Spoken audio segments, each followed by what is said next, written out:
一起来看精彩短剧《换嫁东宫，我成太子心奸宠》故事解说。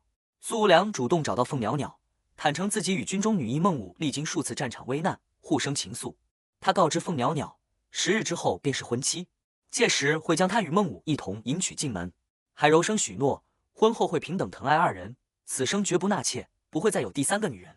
凤袅袅闻言心头骤冷，当即质问苏无良：孟武绝非妾室，要他说清二人谁为正妻。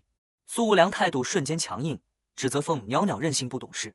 他以凤家现状施压，称凤袅袅父兄战死，幼弟凤离年幼，国公府无成年支柱，根基不稳，且二人婚约是圣上亲赐，抗旨便是欺君，后果不堪设想。看着眼前虚伪至极的苏无良，凤袅袅脑海中翻涌出上一世的惨痛记忆。上一世，他轻信了苏无良的甜言蜜语，甘愿嫁入苏家。可大婚之后，苏无良便与自称穿越女的孟武联手，将她视作可肆意榨取的血囊，蚕食吞并国公府全部基业，残忍折磨年幼的凤离，最后将她逼死，落得被野狗分食的凄惨下场。凤袅袅临终前才得知今天真相，当年凤家军全军覆没，兄长战死沙场并非意外，而是苏无良、孟武与贵妃苏倾城暗中勾结，蓄意谋划的阴谋。带着无尽恨意重生归来，凤袅袅暗暗立誓，上一世自己与家人所受的所有苦楚，这一世定要让苏无良与孟武加倍偿还。苏无良依旧自顾自劝说凤袅袅，直言孟武医术精湛，行事得体，能帮他打理外事，辅佐功业。而凤袅袅只是深闺娇女，唯有封后嫁妆可以依仗，只需安心居家，侍奉公婆，打理内宅即可。凤袅袅彻底看透他的私心，明白他从头到尾贪图的只是国公府的家产与自己的嫁妆，心生厌恶，直接打断了他的话语。身旁有人劝说凤袅袅不必此刻与苏无良硬碰硬，暂且假意顺从稳住对方，在暗中谋划，彻底斩断这桩赐婚祸根。凤袅袅权衡利弊后应允计策，表面妥协答应婚事。苏袅袅的顺从让苏无良十分满意，叮嘱他安分识大体，随后便放心离去，筹备大婚事宜。待苏无良走远，凤袅袅眼底的温和尽数褪去，只剩冰冷的恨意与决绝。他心中笃定，这一世他必亲手清算所有恩怨，让负他害他之人付出惨痛代价。为彻底摆脱与苏无良的婚约，凤袅袅主动入宫面圣，恳请解除赐婚。皇上十分诧异，质问他苏无良刚求来赐婚，他便要改嫁太子，分明是蓄意抗旨。凤袅袅从容回禀，称苏无良早已心系他人，自己不愿棒打鸳鸯，甘愿主动退出成全二人。他向皇上说明，苏无良的心上人是军中女医孟武，此人医术出众，屡立军功，二人于军营互生情谊。苏无良也亲口坦言，大婚之日会将他与孟武一同迎娶。皇上瞬间洞悉全貌，看穿苏无良变心，却不敢抗旨，妄图以妻妾同娶的方式敷衍了事。他直言孟武明知对方有婚约，仍不避嫌，并非良善之人，二人实属般配。一旁皇后顺势为凤袅袅求情，皇上思索过后，将此事交由皇后全权处置，默许解除婚约。凤袅袅当即躬身道谢，感念皇后成全。回到国公府，下人愤愤不平地向凤袅袅告状，苏无良迎娶正妻，却只送来2台聘礼，还特意用纳妾专用的粉红绸缎包裹，刻意折辱国公府与凤袅袅，极尽轻视。年幼的凤离怒火攻心，当即要去找苏无良对质讨说法。凤袅袅连忙拦住冲动的弟弟，心中已有周全计策。他吩咐下人将所有聘礼原样收好，待到苏无良大婚之日，便敲锣打鼓，声势浩荡的全数送回将军府，让苏家的羞辱之举公之于众，沦为全城笑柄。管家领命，决意调集全府锣鼓，让京城人人皆知苏家的失礼行径。此时府中下人满心担忧，提醒凤袅袅，东宫太子身患重病，太医院断言只剩数月寿命，若是他执意改嫁太子，日后太子薨逝，他必将殉葬，结局凄惨。凤离也哭着劝阻姐姐，不愿她以身涉险，落得孤苦结局。面对众人的担忧，凤袅袅温柔安抚，郑重承诺定会好好活着，坚持到凤离成年立业。众人见状纷纷定心，决心全力帮她风风光光出嫁，绝不允许旁人轻视国公府，肆意看笑话。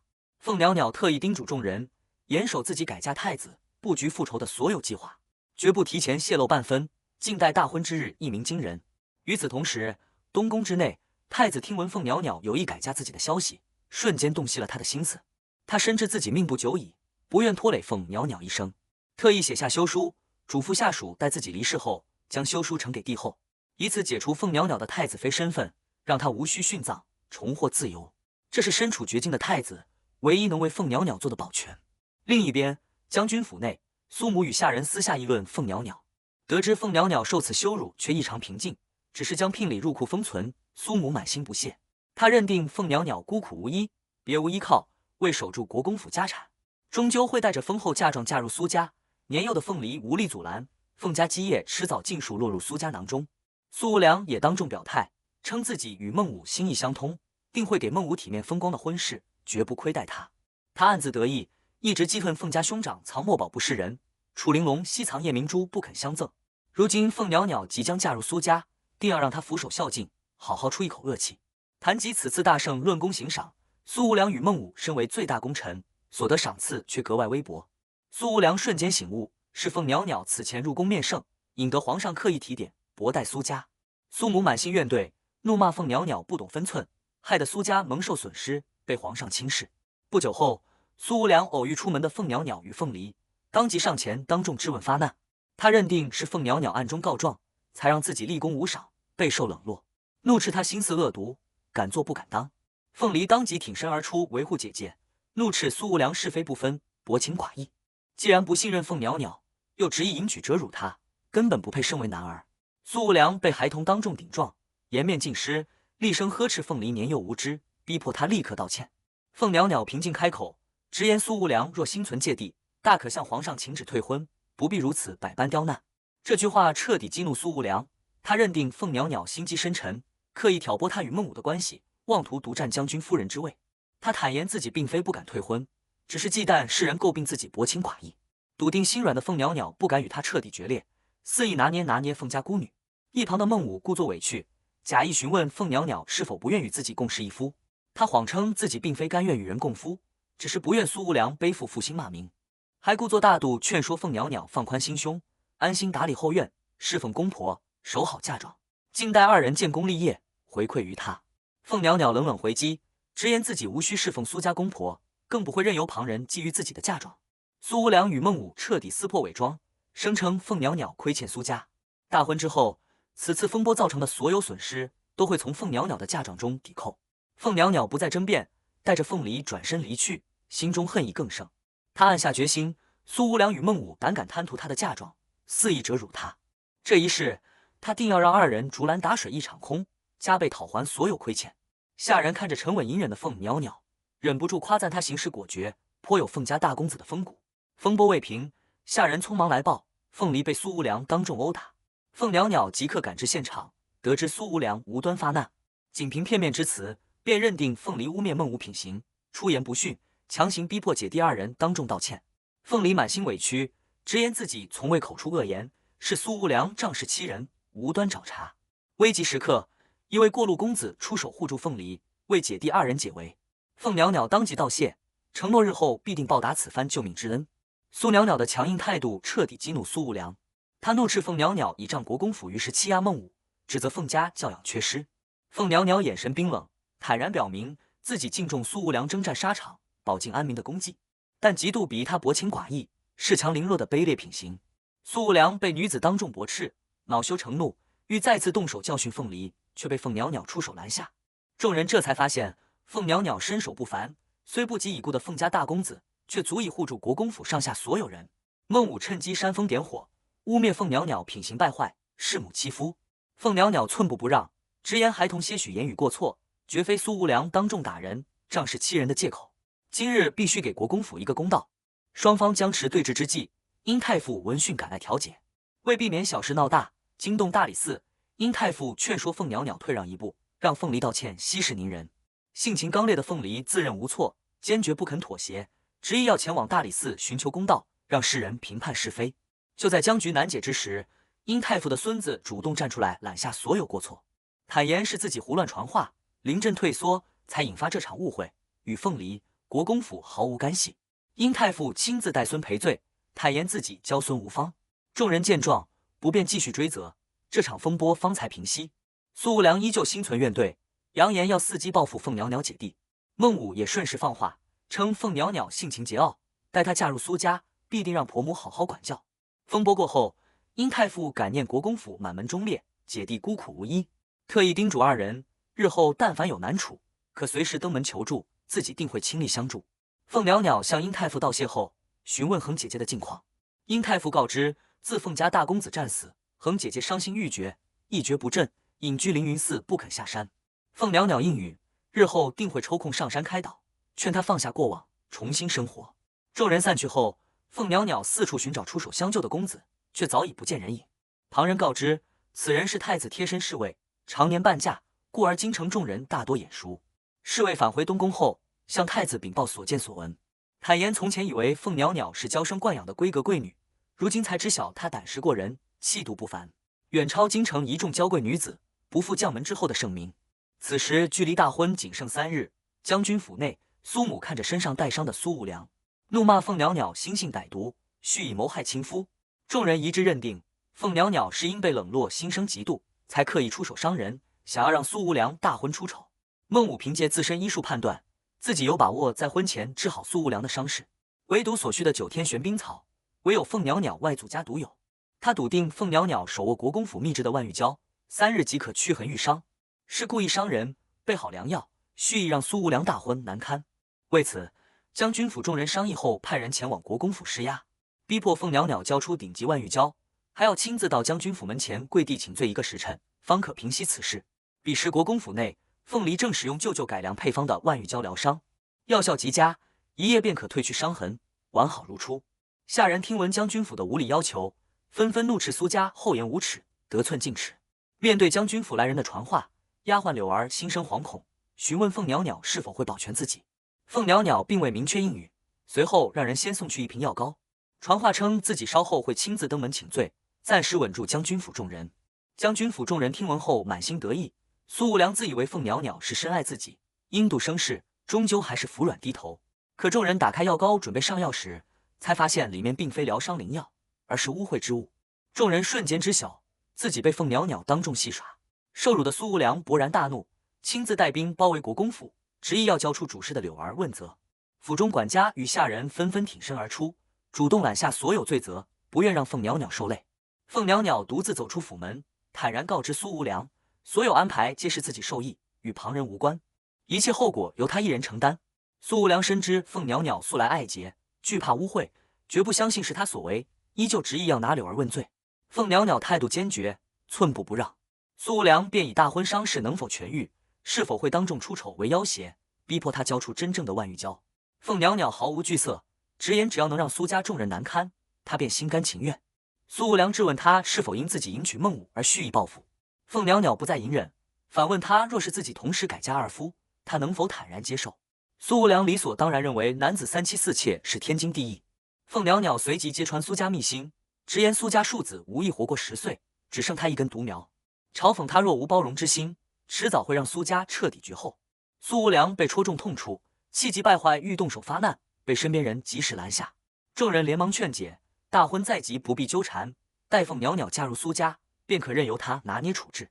苏无良强忍怒火，带人愤然离去。风波平息后，凤袅袅有条不紊筹备婚事，下人感慨无需大肆置办嫁妆，凤梨却贴心劝解，姐姐初入东宫，人生地疏，多备嫁妆方能不受委屈。凤袅袅温柔安抚众人，太子府并非险境，下令撤去大部分嫁妆，仅留存20台即可。不久后，下人传来消息，灵州舅老爷因药王谷事务繁忙，无法赶来参加婚礼，寄信祝福他新婚喜乐。凤袅袅心中了然，知晓舅舅不喜苏无良，是误会自己要嫁入苏家。下人连忙安慰，大婚之日舅舅知晓真相，定会理解他的选择。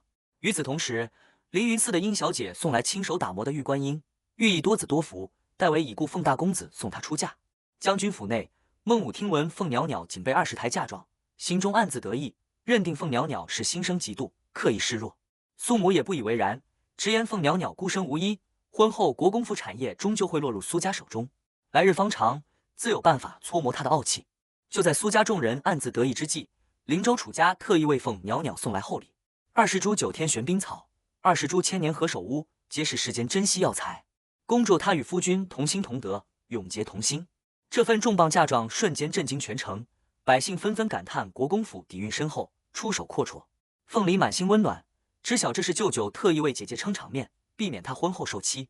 将军府众人见状，满心嫉妒，颜面尽失。大婚当日，京城热闹非凡，众人见现场仅有一顶皇家花轿，纷纷心生疑惑。议论苏无良迎娶2人，为何只有一顶花轿？有人私下诟病凤袅袅架子太大，迟迟不到，恐误及时，甚至提议让苏无良与孟武先行拜堂，让凤袅袅后续走偏门入府。就在众人议论纷纷之际，惊天消息传遍全城，凤袅袅并未等候将军府花轿，而是身着嫁衣，乘坐东宫皇家花轿，径直前往东宫，要与太子成婚。与此同时，皇宫降下圣旨，太子与定国公之女凤袅袅大婚，普天同庆。凤袅袅早已提前请旨，主动解除与苏无良的赐婚婚约，成全苏无良与孟武。不仅如此，将军府送来的2台纳妾规格聘礼，他分文未动，原样退回。自此与苏家恩断义绝，互不相欠。全城百姓瞬间看清真相，纷纷怒斥将军府欺软怕硬，羞辱忠良之后。堂堂国公府嫡女，功勋之后，本该明媒正娶为正妻，苏家却以纳妾之礼敷衍折辱，全然是仗着凤家无人，肆意欺凌孤女。将军府一夜之间沦为全城笑柄，颜面扫地。苏母气急败坏，怒骂凤袅袅心机深沉，蓄意报复，让苏家当众丢脸。孟武美梦破碎，满心不甘，不敢相信唾手可得的荣光与名分尽数落空。苏无良更是彻底失控，不顾满堂宾客与大婚礼制，抛下身着嫁衣的孟武，不顾一切冲出喜堂，想要阻拦凤袅袅的大婚。孟武独自留在空荡的喜堂，满心委屈与愤怒，怒斥苏无良为了凤袅袅，全然不顾自己的感受。一场本该风光的婚事，最终宾客散尽，狼狈收场。东宫门口，苏无良强行阻拦迎亲队伍，当众质问太子，自己与凤袅袅是圣上赐婚，太子强行迎娶臣妻，实属越矩背礼，天理难容。15皇子奉命出面迎亲，当场驳斥苏无良，表明这场婚事是帝后亲诏，2人自愿，明媒正娶，容不得他放肆挑衅，破坏大婚。苏无良依旧不肯罢休，他深知太子身患绝症，命不久矣，质问凤袅袅是否被逼无奈，扬言只要凤袅袅开口，他便即刻求皇上收回赐婚，免去他殉葬的结局。面对苏无良的假意关切，凤袅袅立场坚定，当众立誓，自己心甘情愿嫁与太子为妻，生同亲，死同学，此生无怨无悔。皇子随即点名，这场大婚本就是皇上亲自应允安排。苏无良屡次当众挑衅，阻拦大婚，已然是藐视皇权，心存抗旨。苏无良被皇权压制，无可奈何，只能怒声斥责凤袅袅心胸狭隘，蓄意报复，断言他日后必定悔恨。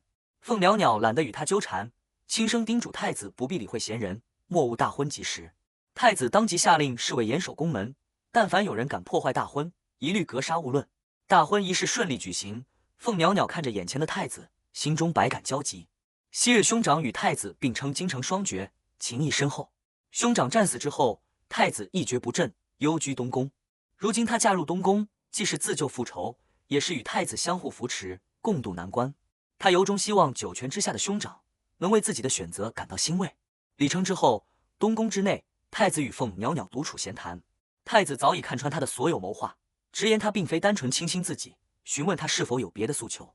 凤袅袅坦然道出2人的合作默契，他会以太子妃之身助力太子稳固东宫，完成心愿。太子则以皇家权势庇护国公府姐弟，2人互帮互助，互利共赢。太子欣然应允，2人达成稳固的合作约定。另一边，狼狈的将军府中，苏无良满心愧疚地向孟武道歉，解释自己方才一时情急，失了分寸，并非有意辜负他。他恳请孟武与自己完成拜堂，圆满这场婚事。孟武满心疑虑，质问苏无良心中是否还牵挂着凤袅袅。苏无良郑重表态，自己身陷绝境时是孟武相救，战场遇袭时是孟武献策破局，孟武才是他此生唯一挚爱。孟武依旧心存芥蒂，追问他爱慕的是自己本人，还是自己的医术与军功助力。他坦言自己救人是医者本心，破局是职责所在，绝不做依附恩情的替身，不愿捆绑得来的婚姻。苏无良急忙解释，自己对孟武是真心实意，对凤袅袅只剩被辜负的不甘。他自认唯有自己可以舍弃婚约，绝不容许凤袅袅先一步抛弃自己。孟武听完，心中疑虑稍稍消解，最终选择与苏无良完成拜堂，同时暗下决心，往后不靠旁人，凭己身立足，做独立自强之人。东宫婚房内，太子体贴入微，特意收拾出隔壁院落，告知凤袅袅若是不是可独居静养，院内皆是心腹，无需顾虑琐事。凤袅袅察觉到他的刻意疏离，疑惑询问缘由。太子坦言自己有严重洁癖，且身染重病，体虚无力，无法周全照料他人。凤袅袅闻言轻笑打趣，称自己力气过人，足以照料太子起居，二人相处氛围松弛温和。看着太子满身新旧交错的伤痕，凤袅袅心生感慨，询问他是否想要恢复康健，重新站立。他向太子提及隐士的薛神医，此人医术冠绝天下，曾治好外祖的疑难怪病，却因医术理念与太医院相悖，被人污蔑逐出宫，隐姓埋名，还被世人诬陷为庸医。凤袅袅清楚前世过往，薛神医曾在医术大赛力压孟武，却因撞破孟武以铜炼药的恶毒秘密，惨遭孟武暗杀，被窃取医术绝学。这一事，他下定决心，提前寻访找到薛神医，将其收入麾下，既能为太子医治顽疾，也能揭穿孟武的伪善面具，为神医洗刷冤屈。他特意叮嘱侍卫，寻访神医之事务必绝对保密，严防官府插手，同时严密盯紧孟武的一举一动，杜绝他暗中作恶。侍卫领命，即刻着手寻访事宜。夜深人静，太子看着身侧安然安睡的凤袅袅，低声吐露10年深情。他爱慕凤袅袅整整10年，前5年征战沙场，凭默念他的名字浴血求生；后5年幽居东宫，孤寂度日，唯有想起他，方能感知人间暖意。如今心爱之人伴身侧，太子心中满是安稳与圆满。